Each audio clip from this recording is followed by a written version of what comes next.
ஓம் சாந்தி. 22/8/2026 சனிக்கிழமை. வாணி தரும் வசந்தம்.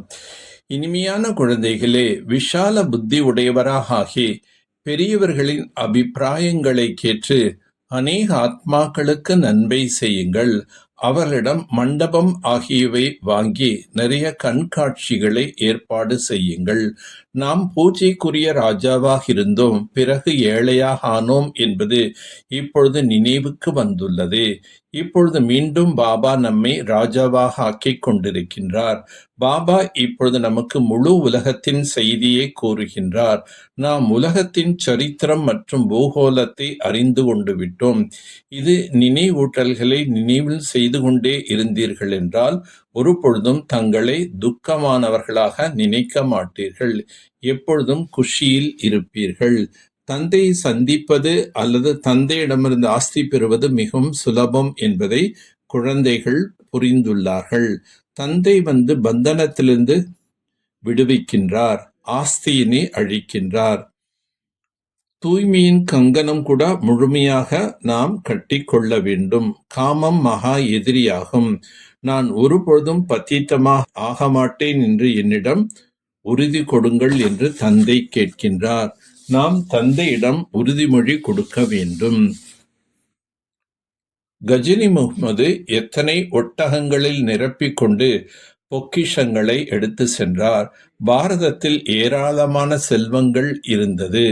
நமது பாரதத்தில் குபேரன் கஜானா இருந்தது.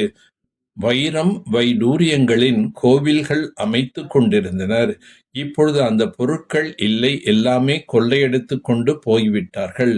நீங்கள்தான் பூஜிக்கத்தக்க செல்வந்தர்களாக இருந்தீர்கள். பிறகு நீங்களே 84 பிறவிகள் எடுத்து முழுமையாக ஏழையாக ஆகிவிட்டீர்கள். இப்பேற்பட்ட விஷயங்களை அடிக்கடி நினைவு செய்யுங்கள். குழந்தைகள், நீங்கள் அறிவாளியாக உள்ளீர்கள். தந்தை வந்து ஞானத்தை கொடுத்து நம்மை அறிவாளிகளாக ஆக்கிவிட்டார். 3 கால ஞானத்தை நாம் புரிந்து கொண்டோம். குழந்தைகள் இப்பொழுது மிகவும் பரந்த புத்தி உடையவராக ஆக வேண்டும். பாப் தாதா இருவரும் குழந்தைகளை மலராக ஆக்குவதற்கு உழைக்கிறார்கள். முகமதியர்கள் கூட கார்டன் ஆஃப் அல்லாஹ் என்று கூறுகின்றார்கள்.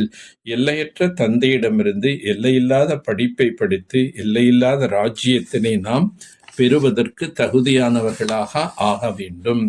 தந்தை மூலமாக கிடைத்திருக்கும் ஞானத்தை நினைவு செய்து அளவற்ற குஷியில் இருக்க வேண்டும்.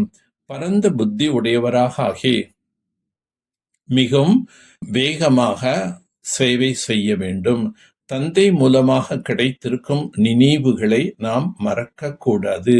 தந்தையிடம் தூய்மையாக இருப்பதற்காக கொடுத்திருக்கும் வாக்குறுதியை முழுமையாக கடைபிடிக்க வேண்டும். விடுபட்ட தன்மையின் பயிற்சியின் மூலம் பரிஸ்தா சுரூபத்தின் சாட்சாத்காரத்தை செய்விக்கக்கூடிய நிரந்தர சகஜ யோகி ஆகுக. எந்த ஒரு ஆடையும் அணிவது அல்லது அணியாமல் இருப்பது எப்படி தன் கையில் இருக்கிறதோ அதே போன்ற அனுபவம் இந்த உடல் என்னும் ஆடையில் இருக்க வேண்டும். எப்படி ஆடை அணிந்து காரியம் செய்தோ அப்படி காரியம் முடிந்ததும் ஆடையிலிருந்து விடுபட்டு விட்டதாக உடல் மற்றும் ஆத்மா இரண்டின் பற்றற்ற தன்மை நடந்தாலும் சுற்றினாலும் அனுபவம் ஆக வேண்டும். அப்போதுதான் நிரந்தர சகஜயோகி என்று சொல்லப்படும். இவ்வாறு விடுபட்டவராக இருக்கும் குழந்தைகளின் மூலம் அநேக ஆத்மாக்களுக்கு ஃபரிஸ்தா சொரூபம் மற்றும் எதிர்கால ராஜ பதவியின் சாட்சாத்காரங்கள் ஏற்படும். இறுதியில் இந்த சேவையின் மூலம்தான் தாக்கம் ஏற்படும். சங்கம யுகத்தின் ஒரு நொடியும் இழப்பது என்பது ஒரு வருடத்தை இழப்பதாகும். பிராமண வாழ்க்கையின் உள்ளார்ந்த சொத்தாகிய சதா சுகஸ்வரூபம், சாந்த சுரூபம், மனதின் திருப்தி ஆகியவற்றை அனுபவம் செய்வதற்காக மனதின் பவித்திர தன்மை தேவை. சேமிப்பு செய்வதற்கான வழிமுறை மனம், சொல், செயலில் பவித்திர தன்மை இருக்க வேண்டும். அடித்தளம் பவித்திர தன்மைதான். சேவையில் வெற்றி அடிப்படையும் பவித்திர தன்மைதான். சங்கல்பம் அல்லது சொல்லில் வேறு எந்த ஒரு எண்ணமும் கலக்கக்கூடாது. எண்ணத்திலும் பவித்திரத்தன்மை, பாவனையிலும் பவித்திரத்தன்மை இருக்க வேண்டும். நல்லது. ஓம் சாந்தி. ஓம் சாந்தி. ஓம் சாந்தி.